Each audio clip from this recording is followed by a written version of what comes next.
Boa tarde, boa noite. Sejam todos bem-vindos à nossa aula de número 44, ácidos de Arrhenius. Pessoal, o cientista Arrhenius foi o primeiro cara que contribuiu significativamente com a definição de ácido e base na química inorgânica. Então, para o ensino médio no primeiro ano, nós estudaremos em cima das definições de Arrhenius, em cima do que Arrhenius disse para nós. Então, o que ele fez foi o seguinte, galera, uma contribuição significativa aqui nos estudos da química. Imagine vocês que aqui nós temos uma rodelinha de limão e que essa rodelinha de limão nós pingamos algumas gotinhas num copo com água pura, beleza? Então, o que acontece aqui dentro desse cara é o seguinte: nós temos aqui um composto qualquer, né, que é o chamado de ácido cítrico, que é um ácido genérico, aqui nesse caso a representação, mas o que vem do limão é um ácido cítrico. Quando essas gotinhas que estavam do limão caem na água, eles liberam na solução aquosa, né, liberam na água, como o único cátion H+, beleza? E um outro ânion qualquer. Sendo assim, então, pessoal, qual que foi essa contribuição significativa que Arrhenius nos deu? Arrhenius, então, define ácido sendo a espécie que libera como único cátion os íons H+. Então, para ser um ácido, tem que ser como um único cátion, o íon H+. E como que eu vou saber, então, quando o cara vai ser ácido? Por definição, pessoal, da IUPAC, quando nós montamos uma estrutura de Lewis, nós representamos do lado esquerdo aquela espécie positiva, ou seja, o cátion. E do lado direito, né, quando nós fazemos a estrutura de Lewis, nós representamos o ânion. Dessa maneira, então, pessoal, um ácido vai ser toda aquela espécie genérica que começa com H.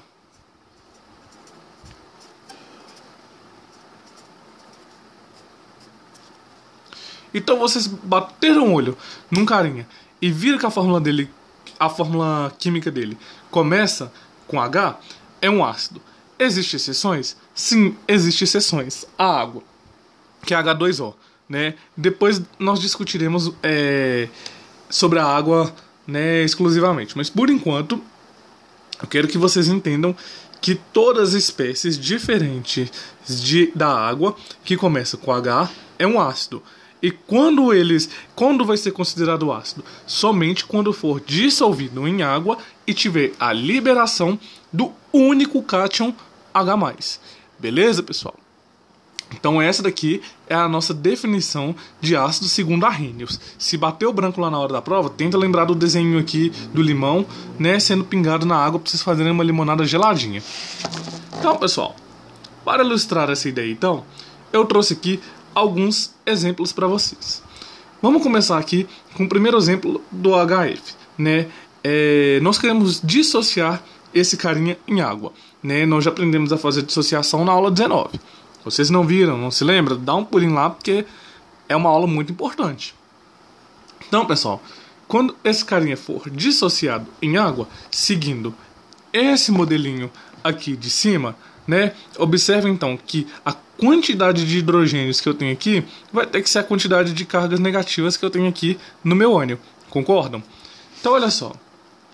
Aqui eu já dei o estado físico de todos eles para vocês. Esses dois aqui eu esqueci de pôr os estados físicos, mas aqui todos os dois são líquidos. Beleza?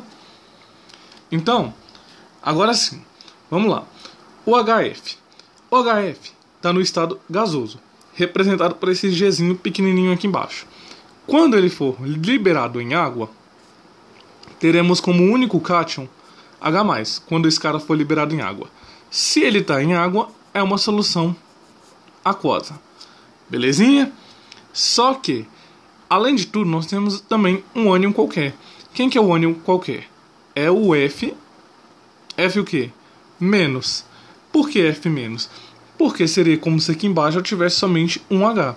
E seria como se aqui eu tivesse um número 1. Mas aí a gente não representa. Então, olhando aqui de novo o esqueminha do modelo geral dos ácidos, a quantidade de X que eu tenho aqui, que nesse caso representa a quantidade que eu tenho aqui embaixo, correto? É a mesma quantidade de cargas negativas que eu tenho aqui em cima, que no caso eu estou representando aqui. E esse flúor, para ele existir na forma F-, ele também tem que estar em solução aquosa. Tranquilo, pessoal? Então vamos fazer aqui de novo, repetir o exemplo agora para o HI. Como único cátion, então, nós temos H+, em solução aquosa, mas, já que eu tenho somente um hidrogênio aqui embaixo, e menos em solução aquosa, né? Então tá aí feita a dissociação da nossa segunda espécie. Agora, pessoal, esses dois caras aqui, que tem dois elementos juntinho a eles que nós não sabemos fazer o cálculo, né, das cargas separadas para eles. Bom, há um macetinho. Eu posso não saber o que acontece com o enxofre separadamente, nem com o oxigênio, a mesma coisa, nem com o fósforo, nem com o oxigênio.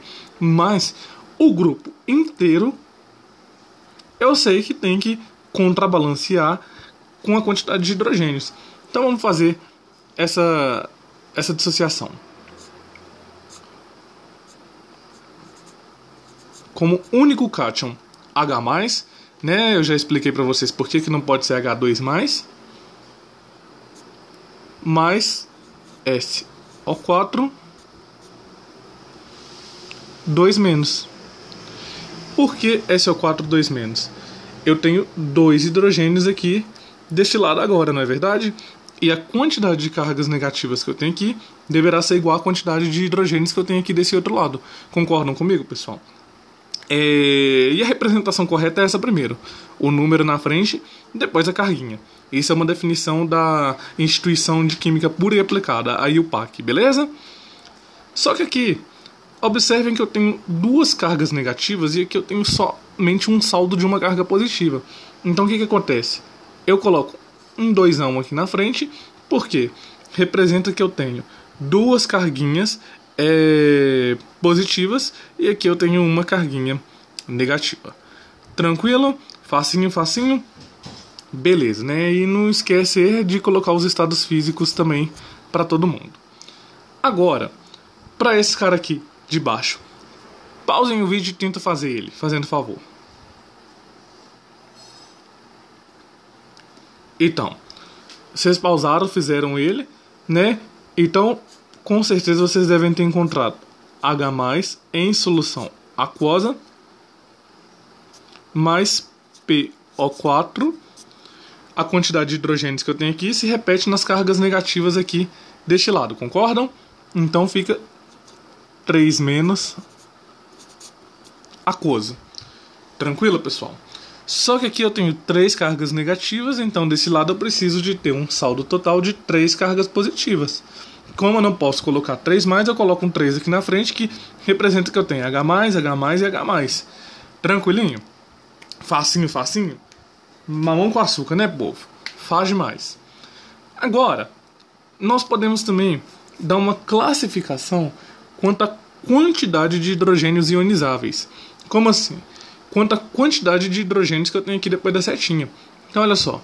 Aqui seria como se eu tivesse um grandão aqui. Então, eu tenho um hidrogênio. E aqui a mesma coisa, eu tenho um hidrogênio.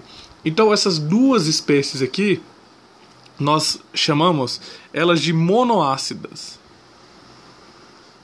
Ou monoácido também, tá certinho. Então esses 2 caras aqui são chamados de monoácidos. Beleza? E esse daqui, que tem 2, ele é um diácido. E esse daqui, que tem 3, é um triácido. é a quantidade máxima que nós temos dos hidrogênios ionizáveis, então vai até um triácido. Tranquilo, pessoal? Dúvidas até aqui? Se tiverem dúvidas, por favor, deixem aí nos comentários, tá bom? Então, pessoal, agora vamos trabalhar as características dos ácidos, né? Bom, eu coloquei aqui sabor azedo, mas eu vou pedir, por favor, nunca experimente nada dentro de um laboratório, tá? Essa é uma técnica muito perigosa, né? Mas lá no começo da química, tinha uns carinhas que não tinham conhecimento disso, eles experimentaram e nos disseram que tem sabor azedo. Infelizmente, alguns experimentaram e foram as últimas coisas que eles experimentaram na vida, né? Então, os ácidos, eles possuem sabores azedos, eles têm a capacidade de alterar as cores dos vegetais. Então, quando nós vemos cebola roxa, repolho roxo, né? Isso é característico do pH do solo, né? Da quantidade de ácido que nós temos lá. Eles reagem com metais, depois nós veremos essas reações de como que eles reagem com metais, né? E eles também aumentam a condutividade elétrica na água. Então olha só que bacana então, pessoal.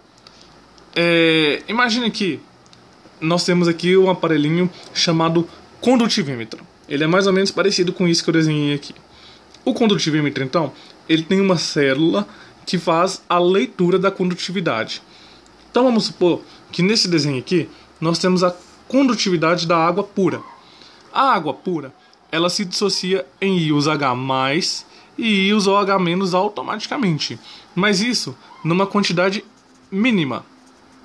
Uma quantidade muito pequena. Correto?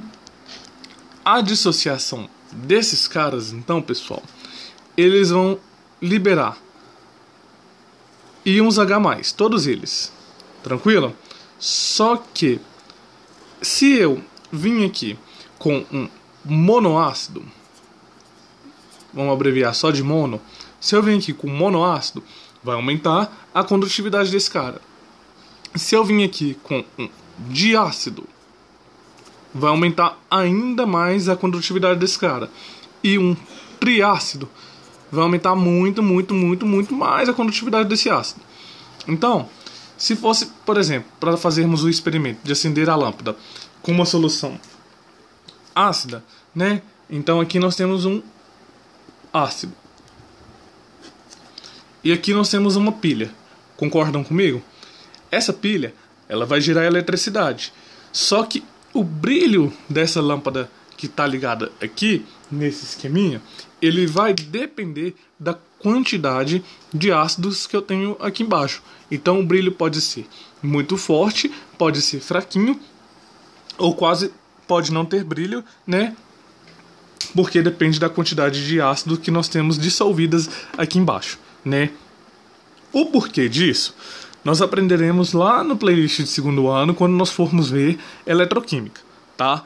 Por enquanto, nós só temos que entender e aceitar e engolir a seco que quanto mais ácido for minha solução, mais intensa será o brilho produzido na lâmpada no experimento, né?